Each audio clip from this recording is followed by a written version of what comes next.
Class 9th आपका topic है reconstruction, जिसे कंटिन्यू कर रही हूँ। Hitler now move to achieve his long term aim of conquering Eastern Europe.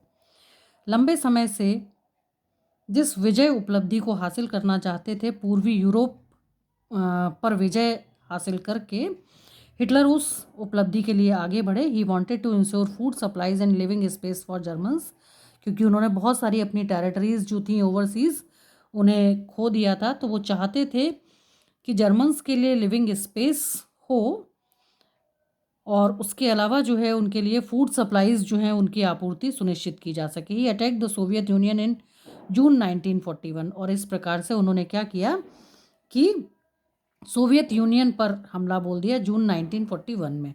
In this historical blunder Hitler expose the German western front to British aerial bombing and the eastern front to the powerful Soviet armies. यानी ये उनकी एक बहुत बड़ी ऐतिहासिक भूल थी, और इस प्रकार से उन्होंने क्या किया कि अपने जर्मनी को एक्सपोज करने के लिए इस लड़ाई में वेस्टर्न फ्रंट पर जो ब्रिटेन की बम वर्षा थी उसमें फंस गए, and eastern front to the powerful Soviet unions, और ईस्टर्न फ्रंट पर पावरफुल सोवियत आर्मीज जो है उन दोनों के बीच में जो थे वो फंस गए। The Soviet red army inflicted a crushing and humiliating defeat on Germany at Stalingrad, और बाद में बहुत ही अमानवीय रूप से उनकी पराजय हुई स्टालिनग्राड नाम के स्थान पर। After this the Soviet red Army hounded out the retreating German soldiers, और इसके साथ ही क्या हुआ कि सोवियत रेड आर्मी ने उस पराजय के बाद उन्हें वहाँ से खदेड़ना और ललकारना शुरू कर दिया, और इस तरह से जो जर्मन सोल्जर्स थे वो पीछे हटने लगे until they reach the hurt of Berlin, और हटते हटते वो बर्लिन शहर जो था जर्मनी का वहाँ तक पहुँच गए।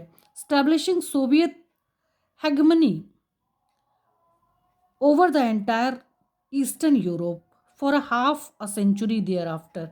यानी इसके बाद क्या हुआ कि जो सोवियत हेगमनी का मतलब जो सोवियत उस पूरे ईस्टर्न यूरोप का जो पार्ट था आधे से ज़्यादा सेंचुरी पर सोवियत जो है उनका लीडरशिप यहाँ पर चलता रहा, और जर्मनी की जो सेना थी उसे खदेड़ दिया गया। इस प्रकार से उनकी पराजय हुई। Mean while the USA had registered involvement in the war, यानी फिर उसके बाद क्या था कि जो यूएसए था उसने भी इस युद्ध में अपना जो इन्वॉल्वमेंट था उसको शुरू किया। It was unwilling to once again, यानी वो चाहते नहीं थे, फिर भी वो एक बार फिर से इस लड़ाई में शामिल हुए। ऑल द इकोनॉमिक प्रॉब्लम्स, क्यों नहीं चाहते थे? क्योंकि उन्होंने फर्स्ट वर्ल्ड वार में जो इकोनॉमिक क्राइसिस थे उनको देखा था, इकोनॉमिक प्रॉब्लम्स जो थी उनको बियर किया था। तो that the first world war had cause, जिनका कि कारण रहा था फर्स्ट वर्ल्ड वार, इन समस्याओं के कारण वो आना नहीं चाहते थे, लेकिन फिर भी शामिल हुए। But it could not stay out of the war for long, लेकिन वो चाहते थे कि लंबे समय तक इस युद्ध में नहीं रहेंगे। Japan was expanding it's power in the east, Japan जो था वो ईस्ट में अपने पावर को बढ़ा रहा था। It had occupied French Indo China and was planning attack on the US naval base in the Pacific, यानी कि जो जापान था वो अपनी पावर को ईस्ट में बढ़ा रहा था, एंड फ्रेंच इंडो चाइना यानी वियतनाम जो है एक चाइना का साउथ ईस्टर्न नेबर कंट्री है, वहाँ पर उन्होंने अपना कॉलोनी बना रखा था, और इसके बाद वो प्लानिंग कर रहे थे कि वे यूएस नेवल बेस पर, यानी कि जो जल सेना थी अमेरिका की जो प्रशांत महासागर में जिस जो मौजूद थी, तो उस पर हमला बोलने का नियोजन कर रहे थे। When Japan extended its support to Hitler and bombed the US base at Pearl Harbor, यानी कि जब जापान ने हिटलर के सपोर्ट से यूएस बेस पर पर्ल हार्बर नाम का जो बंदरगाह था वहाँ जब बम्बार्डमेंट किया, the US entered the second world war, तब अमेरिका ने द्वितीय विश्व युद्ध में प्रवेश किया, क्योंकि पर्ल हार्बर जो था उस पर वो अपना कब्जा दिखाता था, और जापान की उस पर्ल हार्बर जो बंदरगाह था उसको लेकर तनातनी थी। द वार एंडेड इन मई 1945, और इस प्रकार से ये जो युद्ध था सेकेंड वर्ल्ड वार 1945 को एंड हुआ विद हिटलर्स डिफीट, जिसमें हिटलर की पराजय हुई, and the US dropping of the atom bomb on Hiroshima in Japan. और इस प्रकार से जो अमेरिका ने एटम बम जो है वो जापान के शहर हिरोशिमा पर गिराए, और 6 अगस्त और 9 अगस्त 1945 की तिथियां थी ये, जिस दिन की हिरोशिमा और नागासाकी पर एटम बॉम्ब गिराए गए थे, क्योंकि जर्मनी की तो डिफीट हो गई थी मई 1945 में, बट जापान जो है वो इस लड़ाई से पीछे नहीं हट रहा था। वो इस युद्ध को और लंबे समय तक जारी रखना चाहता था, और अमेरिका जो है वो लंबे समय तक इस युद्ध में रहना नहीं चाहता था, जिसके कारण कि उन्होंने निश्चय किया कि उस युद्ध को कैसे समाप्त किया जाए। तो उन्होंने क्या किया कि मानव इतिहास में पहली बार होने वाली जो घटना थी कि एटम बॉम्ब जो था उनके ऊपर ड्रॉप किया, और जब 6 अगस्त को उन्होंने ड्रॉप किया और उससे वहाँ पर बहुत सारे इनोसेंट सिविलियंस जिनका इस सेकेंड वर्ल्ड वार से कोई लेना देना नहीं था, जब वो मारे गए, तो उसके बाद फिर 7 अगस्त 8 अगस्त को जब कोई भी जापान ने स्टेटमेंट जारी नहीं किया, युद्ध को यानी समाप्त करने की घोषणा नहीं की अपनी तरफ से, तो उन्होंने फिर से एक बार 9 अगस्त को नागासाकी नाम का जो शहर था उस पर ये एटम बॉम्ब जो था वो गिराया, और उसका जो गंभीर परिणाम हुआ उसके कारण जापान ने फिर इस युद्ध को आगे जारी रखना जो है वो नहीं चाहते थे, इसलिए उन्होंने अपने आप को यानी इस युद्ध को समाप्त माना गया। From this brief account of what happened in the second world war, यानी इतने लंबे वृत्तांत से आपको पता चलता है कि क्या क्या हुआ था सेकेंड वर्ल्ड वार में। We now return to Helmuth and his father's story, कि हम फिर से एक बार जो है हेलमुथ और उसके पिता की स्टोरी पर वापस आते हैं। Story of Nazi criminality during the war, यानी ये जो कहानी थी वो नाजी क्रिमिनलिटी की कहानी थी इस युद्ध के दौरान। तो इस तरह से ये आपका रिकंस्ट्रक्शन टॉपिक था, और उसके बाद का जो टॉपिक है ये है नाजी वर्ल्ड व्यू, यानी कि विश्व भर में क्या व्यूज़ थे नाजीज़ को लेकर।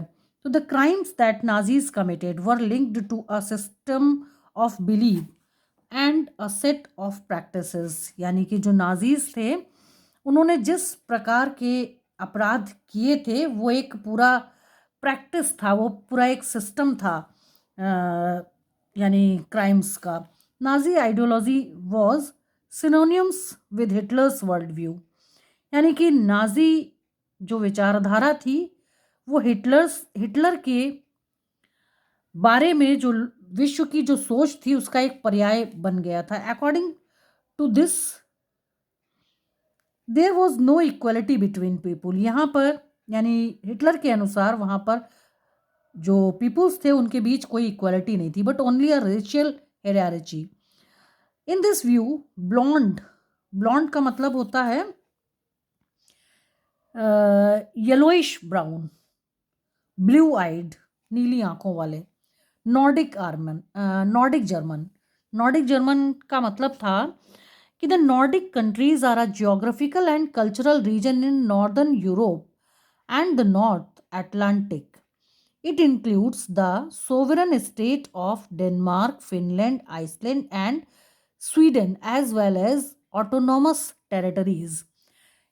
तो यहाँ पर रहने वाले जो भी जर्मन्स थे उन्हें वो प्योर जर्मन्स मानते थे। Aryans were at the top, और इन्हें आर्यंस कहा जाता था, और ये टॉप यानी रेस थे इनके हिसाब से। वाइल जेब्स were located at the lowest rung, जबकि जो जेब्स थे यहूदी थे वो यानी जातियों की जो सीढ़ी थी इनके हिसाब से उसमें लोएस्ट रंग का मतलब कि वो सबसे निचले पायदान पर आते थे। They came to be regarded as an anti race, और उन्हें वो एंटी रेस समझते थे, यानी कि जो रेसेस का यानी जातियों प्रजातियों का जो वर्गीकरण उन्होंने किया था उसके बिल्कुल विपरीत मानते थे। The arch enemies of the Aryan, इसीलिए ये आर्यंस के यानी नॉर्डिक जर्मन जो थे उनके कट्टर दुश्मन बन गए। All other coloured people were placed in between depending upon their external features, यानी कि अन्य जो रंगों के यानी अन्य जो कॉम्प्लेक्शन के जो व्यक्ति वहाँ पर रहते थे निर्भर करता था उनके एक्सटर्नल फीचर्स पर कि वो हिटलर के अकॉर्डिंग है या नहीं। Hitler's racism borrowed from thinkers like Charles Darwin and Herbert Spencer. Hitler की जो रेसिज्म था उसने थिंकर्स लाइक हर्बर्ट स्पेंसर और चार्ल्स डार्विन से लिया था, और उनकी जो थिंकिंग थी उससे उन्होंने लिया था। तो Darwin was a natural scientist who tried to explain the creation of plants and animals, जो कि यानी प्रकृति के वैज्ञानिक थे, जो कि पेड़ पौधों और जीव जंतुओं के क्रिएशन को एक्सप्लेन करने का प्रयास कर रहे थे through the concept of evolution and natural selection, जिसमें कि वो concept of evolution and natural selection पर जो उनकी थ्योरी थी उस पर काम कर रहे थे। Herbert Spencer later added the idea of survival of the fittest. बाद में हर्बर्ट स्पेंसर जो थे उनका एक नया विचार जो था वो सामने आया कि फिटेस्ट ऑफ द सर्वाइवल, ये आइडिया था उनका कि जो जो लोग बिल्कुल फिट हैं फिजिकली मेंटली वही सर्वाइव कर सकते हैं। इस प्रकार का विचार सामने आया। According to this idea only those species survived on the earth that could adapt themselves to changing climatic conditions। यानी उन्होंने ये कहा कि धरती पर अगर किसी स्पीसीज को सरवाइव करना है तो जैसे जैसे जलवायु दशाएं बदलती हैं उसी प्रकार से जलवायु दशाएं बदलती हैं, अगर उन्हें वो एडेप्ट कर लेते हैं तो वो सरवाइव कर सकते हैं। We should bear in mind कि हमें इस बात को दिमाग में रखना चाहिए कि Darwin ever advocated human intervention, यानी जो डार्विन थे वो हमेशा ही वकालत करते थे मानवीय हस्तक्षेप की in what he thought was a purely natural process of selection, कि जो भी सिलेक्शन की जाए वो यानी किसी भी ह्यूमन की या किसी भी प्लांट की एनिमल की वो बिल्कुल प्योर हो, तो उसी थिंकिंग पर बेस्ड थी नाजी जो विचारधारा थी। तो natural process of selection, however his ideas were used by racist thinkers and politicians to justify imperial rule over conquered peoples. यानी कि हालांकि जो विचार रेसिस्ट के पॉलिटिशियन और थिंकर्स के माध्यम से आए टू जस्टिफाई इंपीरियल रूल, वो एक तरीके से जो साम्राज्यवादी शासन था ओवर कॉन्कर्ड पीपल्स, यानी कि वो लोगों को एक तरीके से अपना अपना अपना गुलाम बनाकर ऐसे रखना चाहते थे, ऐसा कुछ ऐसा उनके थिंकिंग से समझ आया। The Nazi argument was simple. Nazis का जो आर्ग्यूमेंट था वो बहुत ही सिंपल था। The strongest race would survive and the weak ones would perish. यानी नाजीज का तर्क बहुत ही साधारण था कि जो स्ट्रॉन्गेस्ट रेस हैं उन्हें सरवाइव करना चाहिए और जो वीक वंस हैं वुड पैरिश की उन्हें समाप्त हो जाना चाहिए। The Aryan race was the finest, और वो ऐसा मानते थे कि जो आर्यन रेस है वो बहुत ही फाइनेस्ट है। It had to retain its purity, क्योंकि ये बहुत ही प्योर है। Become stronger and dominate the world, इसलिए ये स्ट्रॉन्गर है, इसलिए ये वर्ल्ड पर डोमिनेशन कर सकती है। तो the other aspect of Hitler's ideology related to the geopolitical concept of living space. He believed that new territories had to be acquired for settlement। यानी हिटलर जो थे वो अपनी आइडियोलॉजी के माध्यम से भू राजनीतिक और जो लिविंग स्पेस के लिए जो अवधारणाएं लेकर आ रहे थे, he believe that new territories had to be acquired for settlement. उनका विश्वास था कि इससे वे न्यू टेरिटरीज जो हैं उन्हें स्टैब्लिश कर पाएंगे और एक्वायर्ड फॉर सेटलमेंट जहां पर कि जर्मन्स के रहने के लिए प्लेस होगा।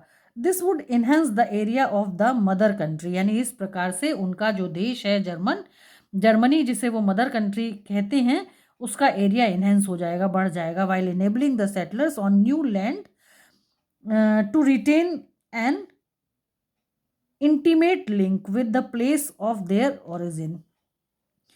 It would also enhance the material resources and power of the German nation. और इस प्रकार से यानी जो link with the place of their origin जिसे वो चाह रहे थे, it would also enhance the material resources, उससे उनके देश के लिए जो संसाधन हैं, जो सामग्री हैं, जो उनके ज़रूरत की थी, वो भी संचय होगी, साथ ही जर्मन नेशन की पावर जो है वो भी बढ़ जाएगी। इस प्रकार का उनका विचार था। Hitler intended to extend German boundaries. इस प्रकार से हिटलर जो थे वो ये चाहते थे कि जर्मनी की जो बाउंड्रीज हैं उन्हें बढ़ाया जाए बाय मूविंग ईस्टवर्ड्स, की पूर्व दिशा की ओर जो है वो ये एक्सपेंशन जो है वो किया जाए।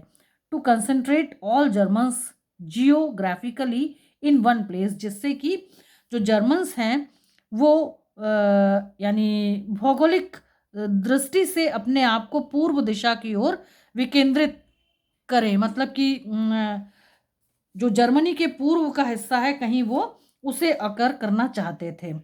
Poland became the laboratory for this experiment. और इस प्रकार से पोलैंड जो था वो एक लेबोरेटरी यानी कि एक परीक्षण के लिए एक ऐसा स्थान बना पोलैंड जहाँ पर इस प्रकार के जो नए नए एक्सपेरिमेंट्स थे वो हिटलर के द्वारा किए गए। तो ये टॉपिक था हमारा।